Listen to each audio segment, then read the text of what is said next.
He says, man, you got to leave this company as fast as you can. You should be doing this on your own and this and that. And I never had the confidence of doing that. I've been an employee all my life. So I wrote someone a check at one of the meetups. He tricked me for $2,500. And he said, look, if you don't leave your job by January 1st, he's going to cash the check. He tricked me into this whole thing. Welcome to the Rental Property Owner and Real Estate Investor Podcast, brought to you by the Rental Property Owner Association, providing benefits and services to real estate investors and rental property owners for over 48 years. With your host, Brian Hamrick from Hamrick Investment Group. This episode is sponsored by Green Property Management, managing everything from single-family homes to apartment complexes in the West Michigan area. Find out more at greenpropertymgt.com. And RCB and Associates, helping real estate investors and small business owners navigate the complex world of health insurance and Medicare benefits at rcbassociatesllc.com. Hello and welcome to episode 189. When people ask me about investing in Detroit, my stock response is that there are a lot of great opportunities, but you need to work with someone who understands the neighborhoods and where and how to find those opportunities. Because if you're 1 or 2 blocks off, you could lose a lot of money as well. In early spring of this year, I had the pleasure of traveling around the Detroit area with a seasoned and successful investor who was kind enough to show me the neighborhoods he's investing, improving, and profiting in. And he even took us to some of his current rehab projects. And today, I'm thrilled to have him on the show. Todd Chunn is a Detroit real estate investor, problem solver, wholesaler, auction expert at Best Invest LLC, and he also owns a property management company called Investors Property Management Detroit, which specializes in managing Detroit rentals for out-of-state and local investors. And I'm excited to have him on the show today. Todd, thanks so much for being here. Thanks, Brian. Appreciate that. So I'm really looking forward to talking about Detroit today because you know that area, you know the neighborhoods really well. But before we go there, why don't you tell us a little bit about yourself and how you got started investing in real estate? Absolutely. I've been in real estate for 23 years. I grew up in Detroit. I grew up in a neighborhood. They call it Brightmoor. It's like the worst neighborhood. It's probably the only area of Detroit I do not invest in. And it's on the west side, which is closer to, if anyone knows, it's 96 and Telegraph and Auto Drive, that type of area. So I grew up in Detroit, so I know the neighborhoods. I'm very familiar with the city of Detroit. And I worked for somebody. I went in the Marine Corps. I was in the Marines for 6 years, and when I came out, I was just looking for a job. If I could make $15 an hour back in the day, 40 hours a week, and with some overtime, I thought I was going to be living the life, And so I found a job. The newspaper ad said, looking for warehouse work. So I figured, that would be perfect, making $15 an hour. I got the job, but it wasn't warehouse work. It was kind of a ploy to find a young person that would canvass the neighborhoods for this particular company. They sold home improvement. So I started there. That's a pretty misleading title, looking for warehouse workers, and instead they got you out going door to door. Exactly. That's exactly. I mean, the line, there was like 40 to 50 people on a Saturday lined up outside. I was probably the only one wearing a shirt and tie. And that's what they do. They try to find someone that they could train to canvass the neighborhoods for seasoned salesmen. And then eventually you might become a salesman. But so I really loved it. I knocked on doors in Detroit, trying to get in a house to sell home improvement. I wouldn't sell it. I would get the salesman inside the house, that day or the next day. So that's how I started there, just knocking the doors. Eventually, I became vice president of the company. 23 years later, I became the vice president. I worked my way up in collections, and we went into the mortgage business. I was a licensed loan officer in 9 states, doing mortgages, reverse mortgages. Once the market crashed, we changed gears again. And it was a small ma and pa shop, They owned the company since the 60s, and they're just great people to work for. So when the market crashed, we had 25, 26 employees. I was vice president. I ended up firing all the employees, and then my income was cut 50 plus grand a year. And once that happened, I realized how much they controlled my livelihood. I was struggling, to be honest with you. I started struggling, when you used to making a certain amount of money every week, every month. So I was struggling. I started buying at the auction in a different county because the company I worked for, we were buying at the auction in Wayne County in Detroit. And so I went far. I went to Genesee County in the Flint area on the weekends, and I got a team together, and we would do this during the week. And what were you buying at auctions? Were you buying homes? Yeah, absolutely. Residential properties, single-family homes. They were selling at the mortgage auction, the weekly foreclosure auction. I was getting properties for $1, $100, $500, and this was in Genesee County in the Flint area. And then I would turn around and sell them as fast as I could to the neighbors, just trying to make ends meet. At the time, were you doing this for the company that you were working for, or were you doing this on your own? I was doing Genesee County on my own, and the company I was working for, I was working for them, doing all kinds of things, but that was more in the Detroit area. They did not, and I didn't want to ever to come up where I was trying to, buy a house that they were interested in. You're buying homes in Genesee County, Flint, for $1. What kind of profit would you make off of that? I was going to neighbors and saying, look, I would, give me $300 a month for 10 months. You could have the house, So I was doing a bunch of those, and some I might sell quickly for $1,000 or $2,000. But usually that was the MO, was $300 a month for 10 months.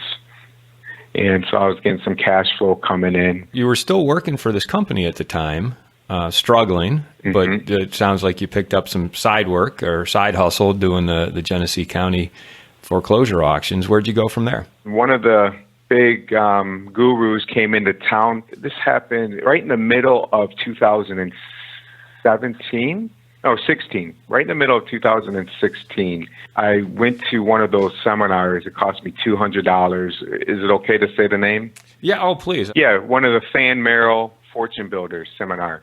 They come into town. I heard it on the radio 100 times. Never heard of what a podcast was before. Never read motivational and self-learning, books and things like that, or listened to the audio books, which I do every single day now. It cost me $200 to go for their 3-day, their Friday, Saturday, and Sunday seminar. And I was a type of employee where I never took days off, never went on vacation. So now I had to take a Friday off. And that was a struggle for me to even take that day off. Anyways, I took the day off, and this thing, it just opened my mind. You could join their program for $30,000 at the time or something like that. I didn't join anything, but it just changed my way of thinking. I heard about podcasts and this and that, and just wholesaling. Never even knew what wholesaling was. Never heard of it. Never. And then I found out about that. Started doing some more research, and went to a couple of local meetups here in the Detroit area. Renegade Detroit was the first one I went to. That's one of the biggest ones here locally. Went to that, nervous, scared. First one I went to, met my now partner, and met Tommy O'Neill. And he's like, "Why are you doing, man?" We're talking about Detroit. He moved here a few years ago, and he moved here because of Detroit. And we just started talking and clicking. And then from there, he says, "Man, you got to leave this company as fast as you can. You should be doing this on your own," and this and that. And I never had the confidence of doing that. I've been an employee all my life. I thought you had to go to college. I didn't even go to college, but, I thought that was the thing. If you didn't go, you had to work hard. Work hard, and which I did work hard, but all of a sudden my life changed, just from the market change. So I wrote someone a check at one of the meetups. He tricked me for $2,500, and he said, "Look, if you don't leave your job by January 1st, 2017, he's going to cash the check." He tricked me into this whole thing. So I wrote the check. It's great motivation. And yeah, right. So, and well-respected guy, and then so now I have probably 5 months, and I'm gotta leave my job. So. Didn't even tell my wife, and then right when the last few days from quitting my job, I was like, all right, now I'm trying to think of every excuse. Should I just stay here for a few more months? Should I, I'm not going to lie and say I quit my job and I didn't. I can't do that. So anyway, the day came. Went into work. My boss usually took most of December off, and he was still in Florida because of the weather, plane delays, and things like that. I just picked up the phone and let it go, and it was refreshing.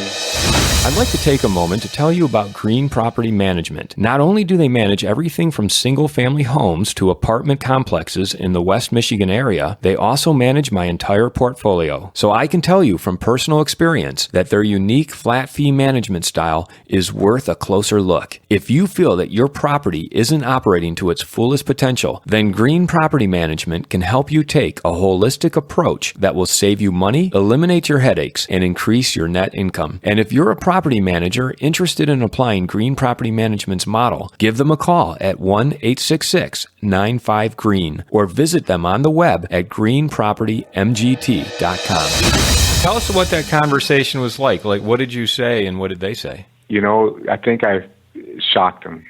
I got on the phone. I pretty much didn't let them talk too much.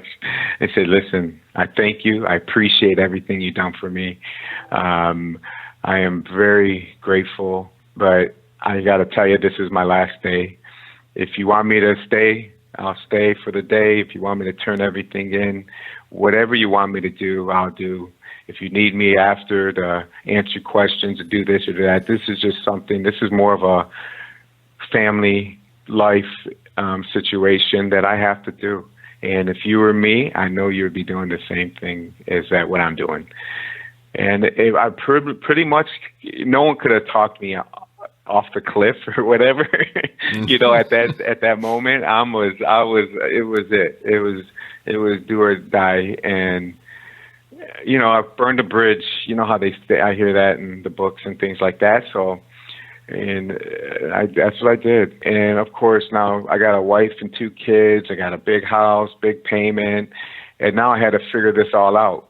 And of course, I'm sure my wife was she knew, after a while I told her, of course. After you quit your job or before you quit your job? Right before I quit my job, I was throwing hints out all the time that I got to do it. We got to do this. I got to do it. And then finally I told her, this is it. I'm doing it. And I wrote a check for $2,500. You know what? So, she's the best when it comes to sticking behind me and supporting me and everything. So how did life change for you then? You had that difficult conversation. You did something that you never would have imagined before going to that Than Merrill seminar. Right. What happened once you quit your job? Yeah, so once I quit my job, then I was out there just hustling, going to all the meetups. I learned how to wholesale deals. So I said, look, I'm going to wholesale. I have another friend of mine who is an investor local here, and he is an entrepreneur. Him and I did some flips together. We had a nice flip that I found that we bought at the auction in the White Lake area, and we made $40,000+ on it. I got it on auction.com actually, and it was a beautiful house. We just needed, it was an easy rehab, painting, clean out, some floor carpet, and a couple things here and there.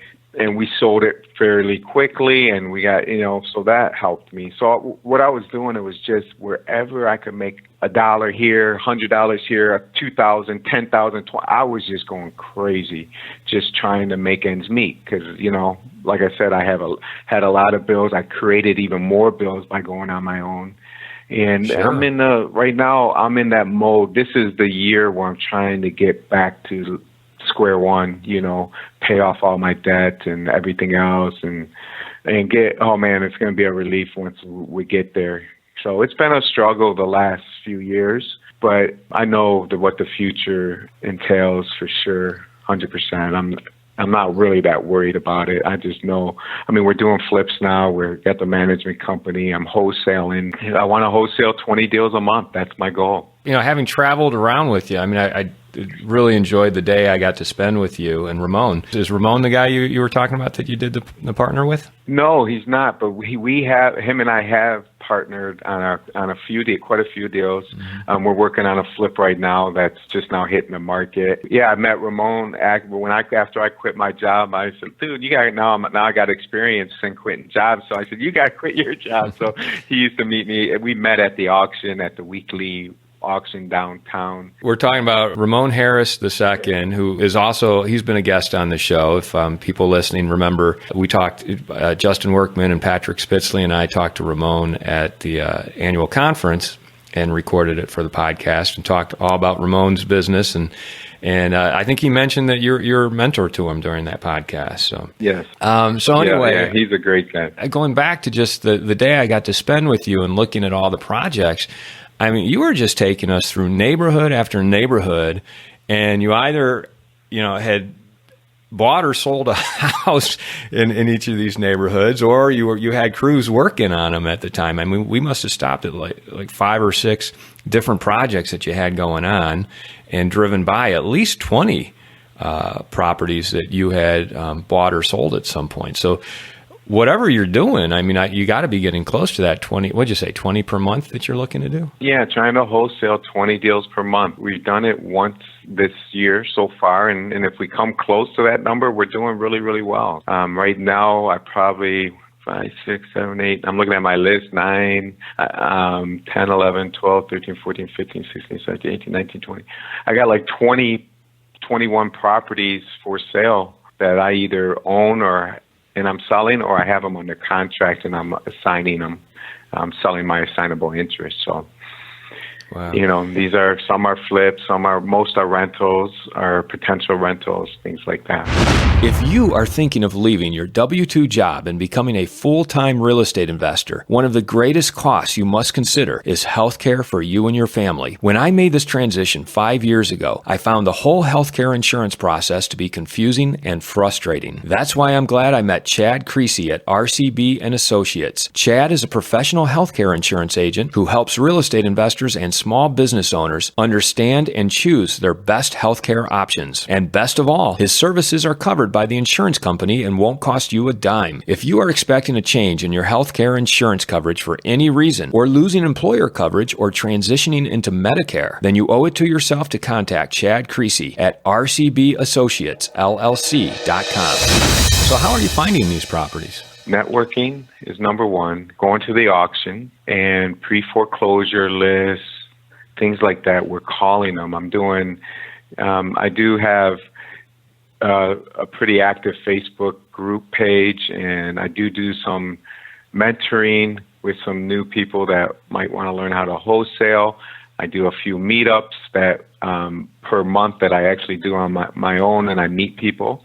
So we're always out there working together, finding deals, and I got a couple of VAs that are on the phone every day. They're on the phone right now trying to make leads. Their job is to make appointments for me to go inside. Yeah, so you got a lot going on, and it's interesting. You say you have a couple, people that you're mentoring. Is that a similar situation to when you were standing there 23 years ago in your shirt and tie, and they picked you out of the crowd to say, okay, we're going to send you door to door and train you how to, get inside and talk to people?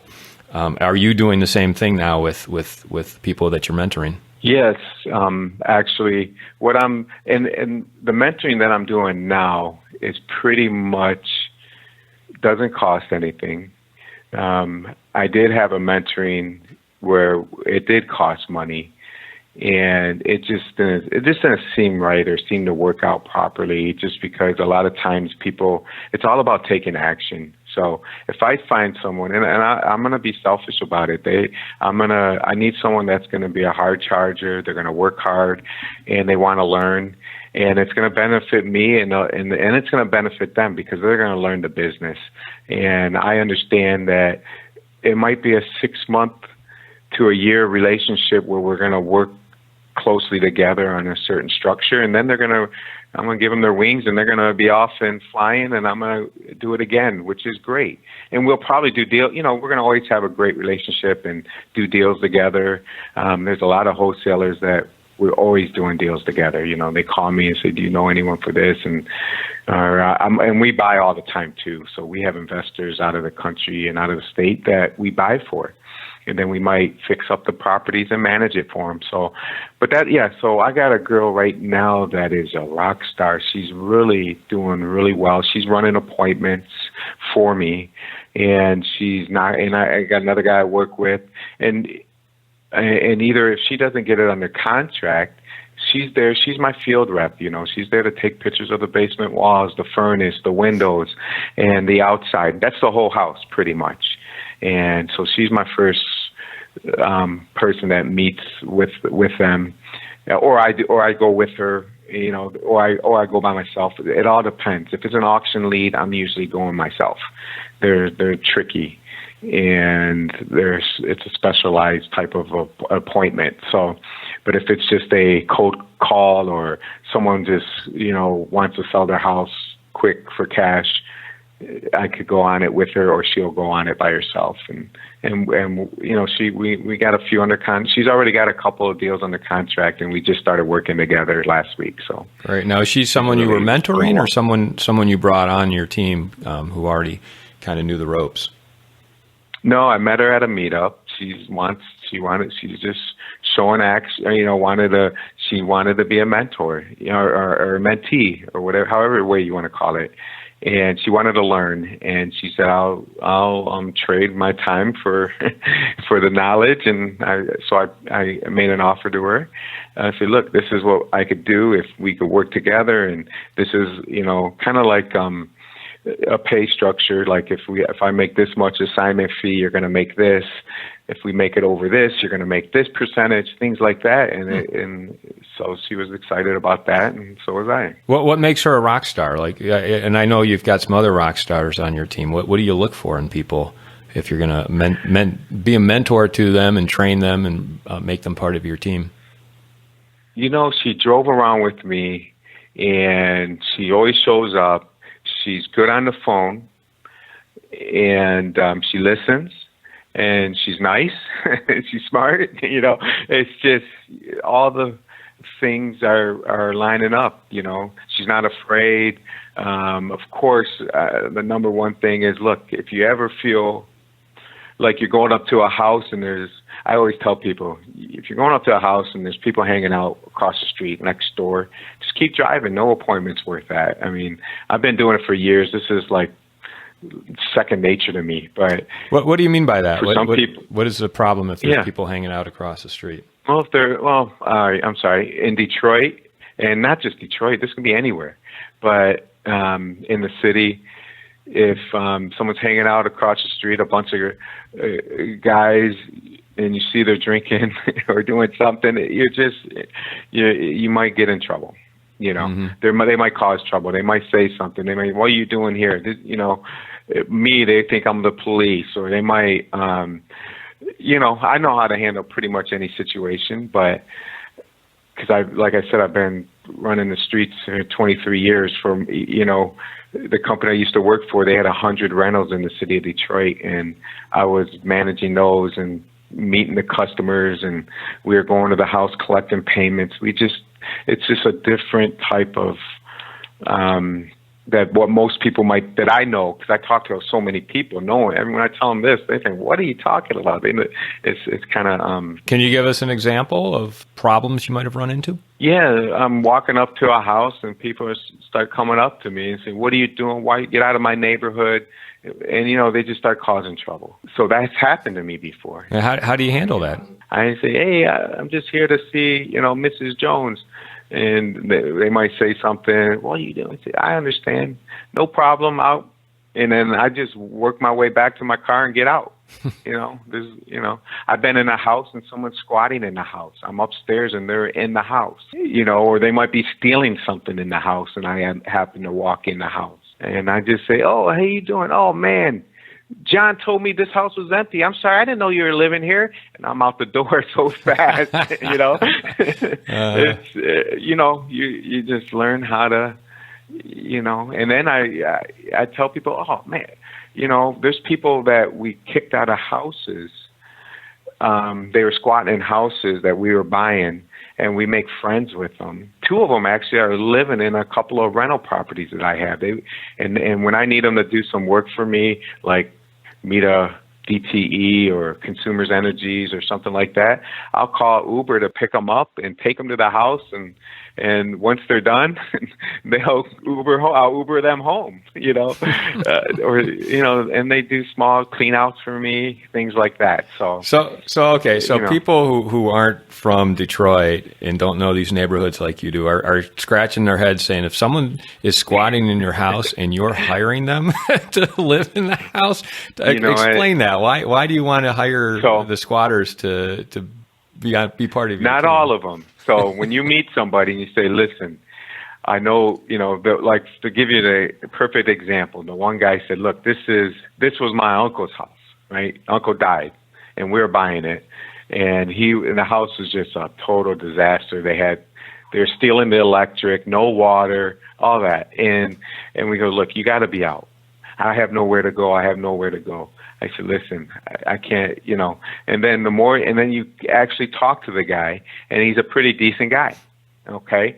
You might have a problem somewhere. Everyone does. Not everyone, but a lot of people have drinking problems, drug problems, gambling problems, all right? They might have just bad luck, whatever it might be. So this particular guy and his girlfriend, they live there. And so we hired them to clean out the house. Hey, look, I got 2 dumpsters to come in. If you guys will clean up the yard, clean up the house, I'll pay you. And they did a good job.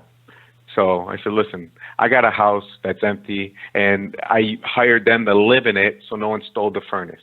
Isn't that crazy? Because if they're living there, the thieves won't break in and steal the furnace. Exactly. So now they're living in.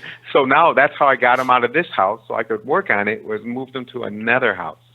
And then from there, I moved them to another house. And then all of a sudden, I was able to buy a house for like $1,000. And it was perfect in a bad area, which they didn't care. And now they're living there. Wow. And they love it. They got their own house. And they're paying rent. They're actually paying a low rent. And they're doing well. That's fantastic. That's a great story. I love that. Will they still spend the night in the houses you need them to watch over? If I need them to, absolutely, 100%. Yeah, absolutely. Like if I get a house that I'm flipping, and usually we don't put a furnace in until after we sell it, like a nice furnace. We call them beater furnaces. I might buy one for $100, or I get a rental and I need to put a new furnace in. So this one works, but it's ugly. I'll keep it, and so when I'm fixing a nice house and we're ready to sell it, I'll put a big sign on the furnace, new furnace at day of closing. Sometimes the appraiser might make you put it in like a few days prior to do their final inspection. And so we'll put it in, and then I'll have them come and spend the night there for a few days. And so we definitely, because the furnaces just magically walk away. Well, it's really interesting how you're adapting to the reality on the ground. I mean, you're investing in neighborhoods that were actually quite nice. There's great housing stock in Detroit and the surrounding neighborhoods, but you've got some people problems in those neighborhoods. Theft obviously is an issue, and you're adapting by recruiting some of the locals to help you out. So that's awesome. Can you talk about the neighborhoods, what they're like, and what you look for when you're investing in them? For sure. I like the west side slightly better than the east side. There's some really good pockets on the east side also. What's the difference? Like what would be the west side versus the east side? How would you define that? Yeah, I always take 75, the freeway. Mm-hmm. It goes right in the middle. From 75 west of 75 is the west side. East of 75 is the east side. And I grew up on the west side, so everyone that grows up on the west side says the east side's so rough and tough, and people that grow up on the east side say the west side's so rough and tough, and it's really the same. It's no big deal. But on the west side, they have areas like the University District is one. That's over by U of D College, University of Detroit. Which is at University of Detroit. And Mercy, I think is, or I don't know if they're Mercy still or not, but right there, it's at Livernois and 7 Mile, 6 Mile area Mm-hmm. is, and all the way to 8 Mile. So east of Livernois is the University District. There's houses there for $400,000, 300, beautiful brick, big. Some are 4,000 square feet, some are 2,500, some are 2,000. Just nice neighborhoods, and very expensive over there. And then on the other side of Livernois, in 7 Mile, 6 Mile, is called Bagley. That's where I'm doing quite a few flips in right now. And they could go from anywhere from they could sell for 130 to 200,000. Okay, if it's dependent on the square footage, and then you have below, and then they have Rosedale Park on the west side. They have North Rosedale Park, and then Rosedale Park, the Grandmont subdivision's another nice subdivision, and then there's just a lot of pockets where I don't even know the name of the neighborhood. I just know the zip code 48219 in this certain area. These blocks are really nice. They sell for 80,000. They sell for 90,000. Things like that. They might be on the outskirts of Rosedale Park or things like that. And then on the east side, there's Morningside is one. East English Village is nicer than Morningside. Morningside's the next up and coming. It's right on the border. And then you got Jefferson Chalmers, which is close to Grosse Pointe, off of Jefferson, between Jefferson and Detroit River. And it's a straight shot to downtown. And Southwest Detroit is like Mexican Village. And that is a booming area where there's a lot of two families. Hamtramck is very expensive now. The Hamtramck is like right in the middle of Detroit. It's used to always was known as a Polish community.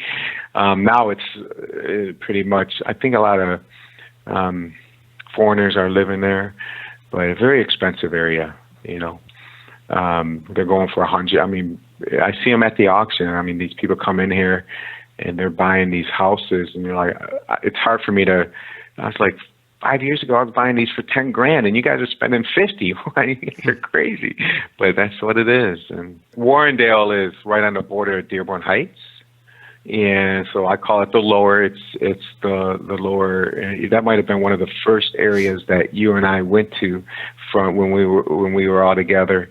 We went down like Telegraph to like Warrendale area. So there's some nice pockets in there. And then there's some beat up pockets in there. But when I used to refinance houses for my old company, I would run 10 appointments a day, from house to house to house to house, just flip flopping through the neighborhoods. That's how I learned all the streets. And I know, wow, these houses at the time, that's why the market crashed. They were appraising for $100,000.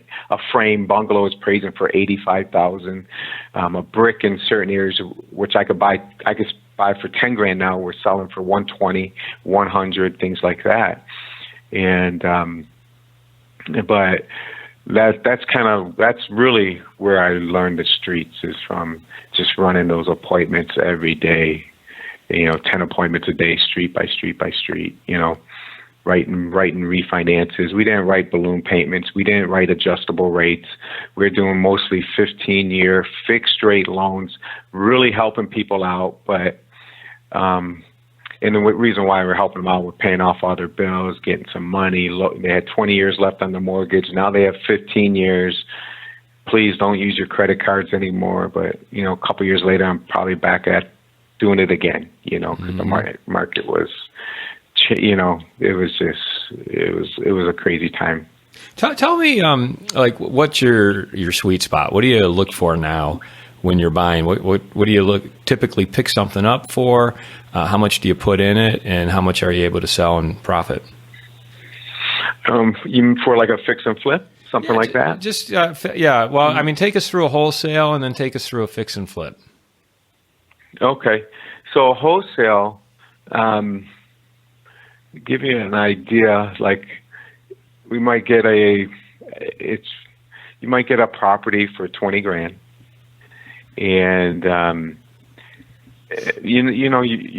might make $5,000 on a wholesale deal, sell it, or I might get a rented property and make, usually it's right around $5,000. Some are more. If I get a killer deal, it shouldn't matter. And I'm sure most people don't care, but they shouldn't care how much a wholesaler makes, because it should just matter about the deal. Because I bought a house, I got a house for $1, and I sold it for $7,000 in 2 seconds. There's people, they're don't wanters. They don't want the house for some particular reason, and you could get them for $1, $100.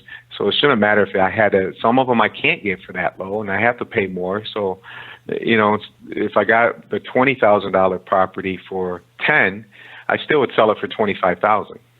You see, so so usually on the wholesale, probably I'd say average is $5,000. There's some I make more, some I might even make less. And on a fix and flip, I might buy a property. Let's say I had one in Rosedale Park where we actually bought it. This particular house was $50,000, and we put about 20 into it, and we sold it for $135,000. Nice. Which is a home run in my mind, So a lot of times, like if I would have had to pay $65,000 for that house, I might have wholesaled that property and made a quick $10,000, something like that. Instead of, I try to keep the ones that are going to be more profitable, and the easier ones now, that's a factor today. 6 months ago, it wasn't a factor. But now we're trying to go with the more, what's going to be like a wholetailing. Like we're working on one in Bagley where we're just cleaning it up, where we did the wood floors, we painted it, kitchen counter, light fixtures, and we clean it. And so it's not a total rehab, and we could turn it faster. We might pay $80,000 for the house, you put 15 into it, and you sell it for $135,000, Nice. And then MLS pretty quickly. What's changed in the past 6 months? You just learn, working on too many projects at once can really slow you up, and time is money, And if you're working on a lot of full rehabs, you're always battling the contractors, and so when you have a good contractor, he's good for a while. Some are good always, but and then something happens and you can't, then you're always battling contractors looking for, so I really think we got quite a few that are about to hit the market now and that are in the market. So just want to work on like 1 to 2 full rehabs at a time.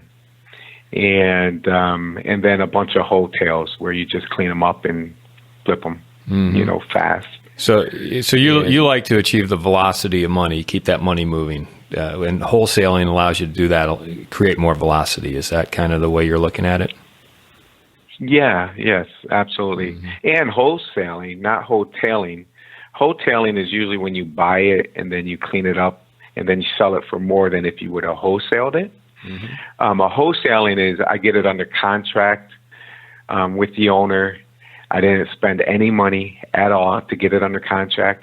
And then I find another investor that will step into my position for, let's say, $5,000, and they will bring the money to close it, plus the additional $5,000 for me, if that makes sense. Oh, yeah.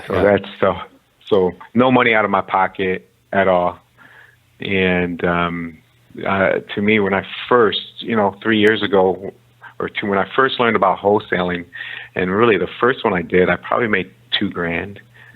I thought it was the greatest thing I ever came across in my entire life. It was like, I just like shuffled this paper around and made $2,000. So that's where I fell in love. I love wholesaling, and I believe when the market crashes again, I think business is just going to get busier than it is right now.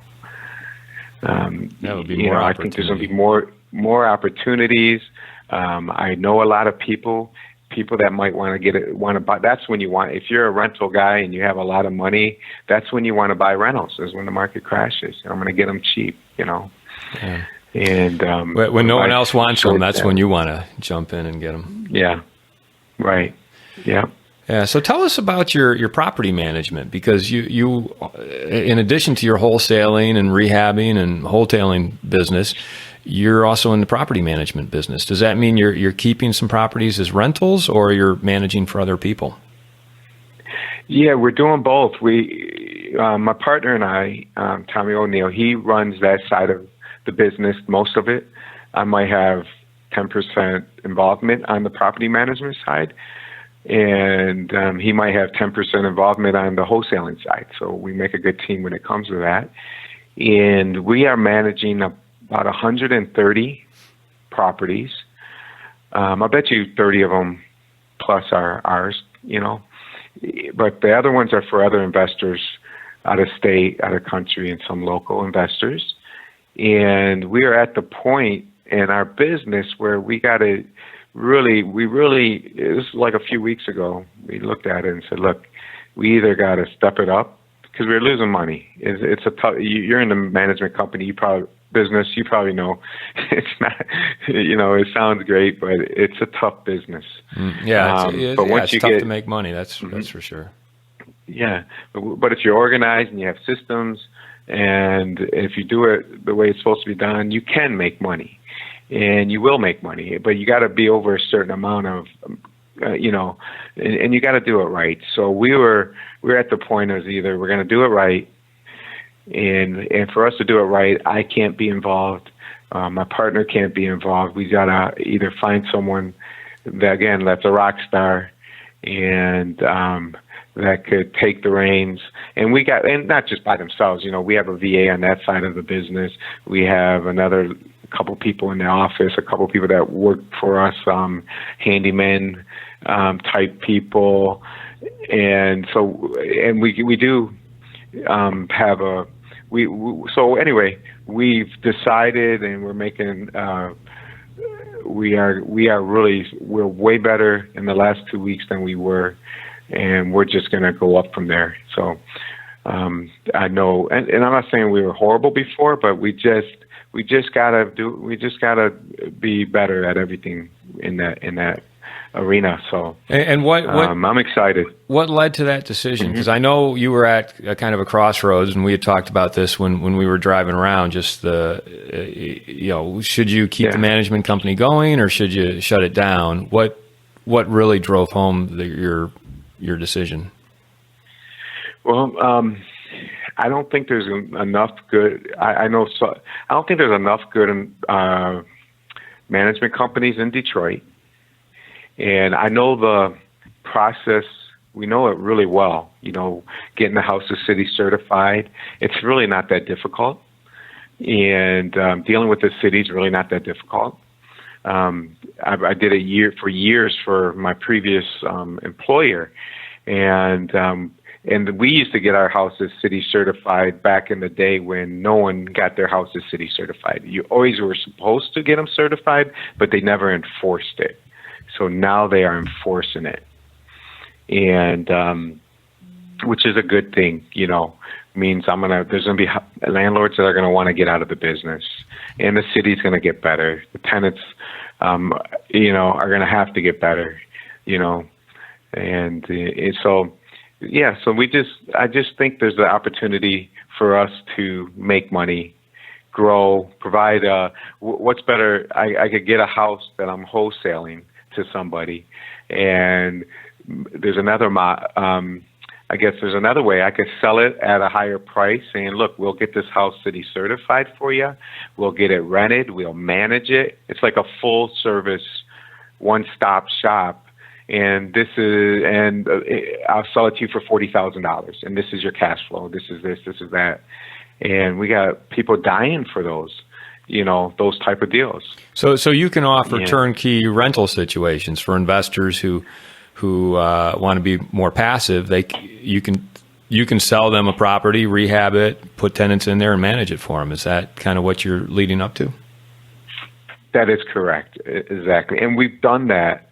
And now we're at so we just got to get the whole process. This has to get faster and smoother and, just like a well-oiled machine, and that's what we're working on, and we're striving for that every day. Mm-hmm. Great. What are some of the particular challenges involved in managing tenants in Detroit? Collections, is one. Section 8, I love Section 8. The money, it's mailbox money. It's always there. And the tenants, because I've been we used to have a ton of Section 8 back in when I worked, 20 years ago for my old company. And Section 8 had a bad name then. The tenants would destroy the house. The tenants would do this. The tenants would do that. And I used to have that same mindset. I don't like Section 8. And so anytime I hear someone say, I don't like Section 8, I kind of explain to them, or I just give them my point of view, because I love Section 8. I think the tenants are good tenants now. They take care of the house. And the reason, or one of the reasons, is it takes them so long to get on the program now. It could take them 7, 8, 9 years waiting lists for Section 8. And if they're not doing right, all you got to do is pick up the phone and call their caseworker and make a complaint, and you could get them kicked off the program. And so, tactfully, when I meet the tenants, I say, "Listen, I know you would never do this, or I just want to let you know, my partner, man, he's a mother. he doesn't take any." BS, and all he wants is just wants you to keep a clean house. He doesn't have to be perfect. I'm not perfect. And I just don't want him to, we had one tenant destroyed the house, and all he did was call the caseworker, and she was kicked off. And we would never I don't want that. I kind of put it out there, kind of put it in their head and then you might check the house frequently, like every month for a while. Say, I got to change the filter in the furnace. Boom, you go walk through the house, and then after that, you might change it every 3 months, every 6 months. Then you buy the better furnace where it's every 6 months, or a filter. So there's ways of getting back in the house. You just got to put a procedure in place and make sure it happens. And so I guess it's not just a tenant. You could screen tenants. If you say, look, I'm not taking any tenants that have been evicted, guess what? You're not going to have any tenants in Detroit, or it's going to be really tough. So we said, okay, all right, we're not going to have any tenants that been evicted in the last 2 years, okay? And they got to have a certain amount of income, things like that.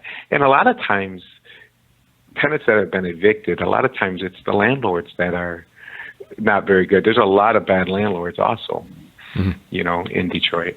I guess everywhere, but in Detroit, where they're not taking care of the house. We bought a house, a condo in Detroit. I swear, I can't believe the lady was living there, and she was paying rent. I want to go back or switch over to a different topic, which is foreclosure auctions. Sure thing. Because I know you're a specialist in foreclosure auctions as well. Everywhere, I guess, in Michigan, they have a weekly foreclosure auction. And I'll give you an example. We'll talk about Wayne County, which is Detroit.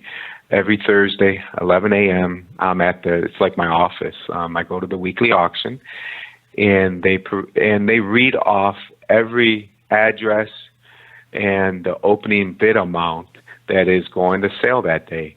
At 11 a.m. it starts. They might read off 50 properties. It used to be, I've seen over 100 before.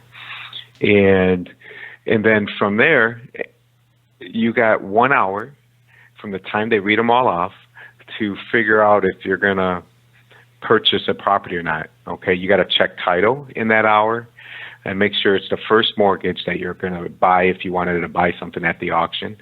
And not a second mortgage, because if you buy a second mortgage, then you just made a huge mistake, because now you got a first mortgage you got to also purchase.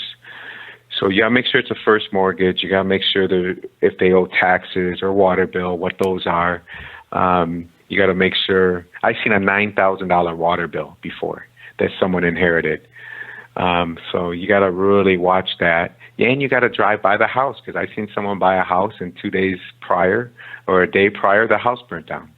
So he bought himself a house they had to tear down and spend $8,000, to tear it down. So you got to make sure of that. So there's a system that I have in place where if I wanted to buy a house, I'll pick up the phone, I'll have someone drive by, and then I'm checking title, water, all that. I work closely with the title companies, and they do all that as I'm going to get my check and my money to the bank, and I'll be back within the hour to bid on it. I mean, it can be done because there's so many people that do it. You just got to you can't do it all yourself. You got to have people in place to help you. And so that's the key. And and then you have a redemption period, which a 6-month redemption period, where you got to wait 6 months before you actually are the owner of that property.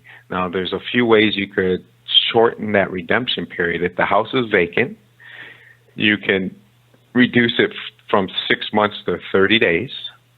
Okay. Or you could request an inspection, and you could make sure the house is safe. And if no one responds to your inspection request to inspect it legally, you're allowed to inspect the interior. If you buy it, you could shorten that. You could go to court and get a judgment and shorten it to 21 days.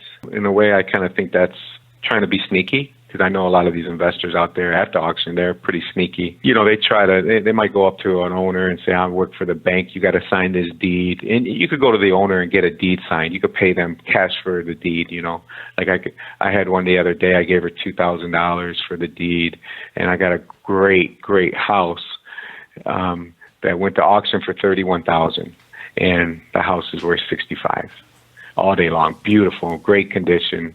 Just going to throw it on the MLS and sell it. So, so you can get the deed. And she was very grateful and happy to get the $2,000. She's already mentally out of this house, moved on. She just wants to get it off her plate and never think about it again. So are those the types of problems that you solve? Because you also describe yourself as a problem solver. Yeah, every situation has. There's one that I went to yesterday in Dearborn, went to auction.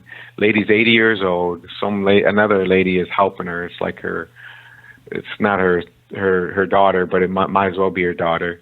And so I'm explaining to them. My first approach is, look, I can help you save this house if you want to save it, and if you have the means to save it. And I'll explain everything to you, and let's point you in the right direction. Let's figure this out. And if I have to help them save this house, 100% I'll help them and not charge them, because I'm a firm believer. You do enough of good deeds like that, everything's going to come back, deals are going to start falling from the sky, So this particular situation is I said, look, you need $31,000 to save this house, and you have 6 months to save it.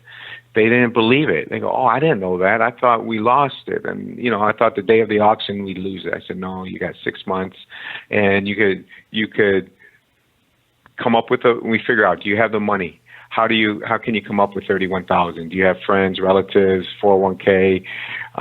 What can you do?" Right? They'll figure it out. No, yes.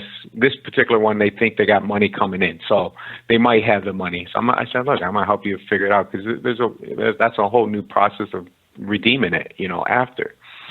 So if they didn't have it, then I will maybe make them a cash for keys offer, or they might just come out and say, "Look, I don't want this house. I'm moving, this and that." I say, "All right, great. I could give you some money and I'll take it over." And the one thing is, I'll redeem it, and on their record it'll show they didn't lose it to foreclosure. It just shows that they were behind on their mortgage. They redeemed it. Mm-hmm. They did not lose it to foreclosure. So that's a little bit better, or really it's a lot better than foreclosure on your record.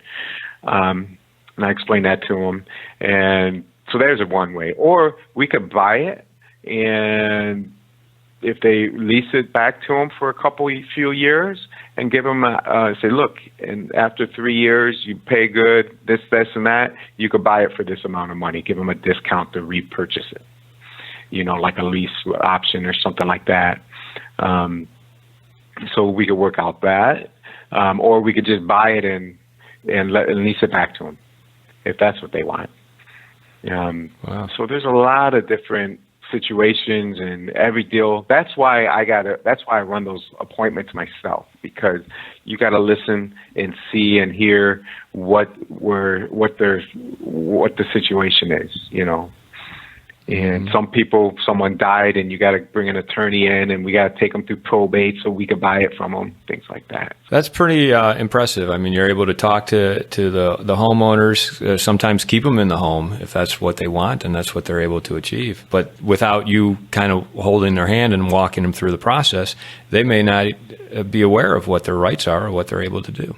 Right. A lot of times they don't. I mean, I never knew until I got into the business. I was like, you foreclosure, and someone says, "Well, this is a redemption state." I wouldn't. People don't know what that means. So let me ask you then. I mean, we're going to wrap it up here, but I want to go back to the Than Merrill conference that you went to originally, mm-hmm. And up until that point, you had never considered leaving your job. I mean, you were a good employee. You'd been there for 23 years. Vice president. But then your mind was kind of open to the idea of, hey, you could do this on your own and make that switch. And you did that 3 years ago. So I'm wondering, when you look back at the fears you had about making that switch, what is your perspective on it now? What would you say to other people who are considering the same thing? For sure. Here's what I would say. Everyone's not made to do that. I really firmly, I think going to college and getting a degree depends on what you're going to college for. I think a lot more, and this is just my opinion, of course, I think a lot of people are going to school because that's what they thought they have to do to become an employee. You spend all this money so you could become an employee. Some people are made to only be employees, but I see it so much that people, when they start getting older and they're getting into their 50s, and especially nowadays, is they get let go, and then they don't know what to do. And man, that's how I was feeling. That I didn't think I was going to get let go, but I could, now that what I know now, I could see the writing was on the wall. I used to go into work and tell people when I meet them, this is not my company, my old, my previous employer, but I treat it like it is mine, and I'm going to be here forever. And then as I got older, no, I'm not going to be here forever, because it depends on the owner. The owner is a multimillionaire. He could decide one day, or some health situation, or his son wants to do something else, and they could just close the business. So I just hated being in that position. And so I think the self-educating with the books and the podcasts, man, I am learning something. I try to learn something every single day, and I try to help people, and I try to learn from others. And but nothing's like own it, having your own, being your own person and your own boss. And if you want to, why not? If you're going to work hard, why can't you make millions? I mean, and making millions is not going to make, it's not, if I made millions, I'm not going to spend millions of dollars. I'm just going to live better and donate more and all that good stuff. So it's not about that, but why not,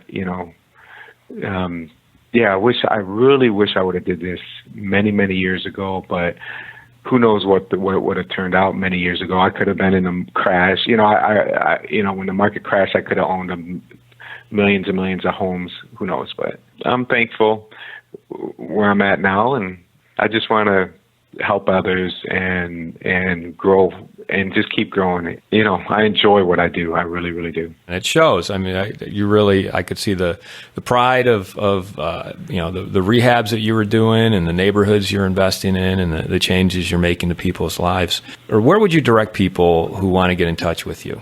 How would they do so? I do have a Facebook group page, and I do live videos on that. We do, like if I'm driving through a block or through a house, a house that needs to be rehabbed or already rehabbed, or an area, we do live phone calls where I teach people, like we call it the boiler room, where we're making live calls, trying to make appointments, things like that. But my Facebook group page is Best Invest LLC-Deals. Best Invest LLC-Deals. And then also, if someone wanted to see our inventory or get on our buyers list, I have a Google hot sheet, I call it. Once, all you got to do is send me a text message with your name and put buyers list, and then I will send you the link. It's a Google spreadsheet, and it's live. So anytime I add or subtract or make a change to it, you could just save this link on your desktop, on your phone, anywhere, and you can look at it every day. And I always put it on my Facebook page also. So you just send me a text. My number is 248-497-9195, 248-497-9195. But my email is Todd@bestinvestllc.com, Todd, Todd, at bestinvestllc.com. But those are the best ways. And if anyone's interested in Detroit rentals and things like that, just like I drove you around, we can make an appointment. I could drive someone around. I've done it many, many a times, and I don't charge anything for that. You just got to hang out with me for the day. Sometimes, depending on what I'm doing that day, you might have to go on an appointment with me or look at a couple of houses and things like that. But just send me a text and we'll set something up. And if someone's interested in your property management services, where would you direct them? Yes, so the property management, the lady is, her name is Cheryl, Sherryl Murphy, and you could reach her, you could send her an email, Cheryl, Sherryl, at IPMDetroit.com. I is in investors, P is in property, M is in management, Detroit.com. And you could call her at 248-513-0859. And she is our Chief Operating Officer. So, very nice lady. Well, Todd, this has been a great conversation, and it's a great extension of the conversation and the time we spent together in Detroit driving around. I was really impressed with everything you showed us, your knowledge of the neighborhoods, the improvements you're making to the neighborhoods and the properties themselves. So I want to thank you for taking the time to talk about Detroit and what you're doing there. It's been a pleasure. Thank you so much. I appreciate everything also. You and your partner and your father. It was great to meet them, and I'm definitely coming to the convention next year. I'm so mad I missed it.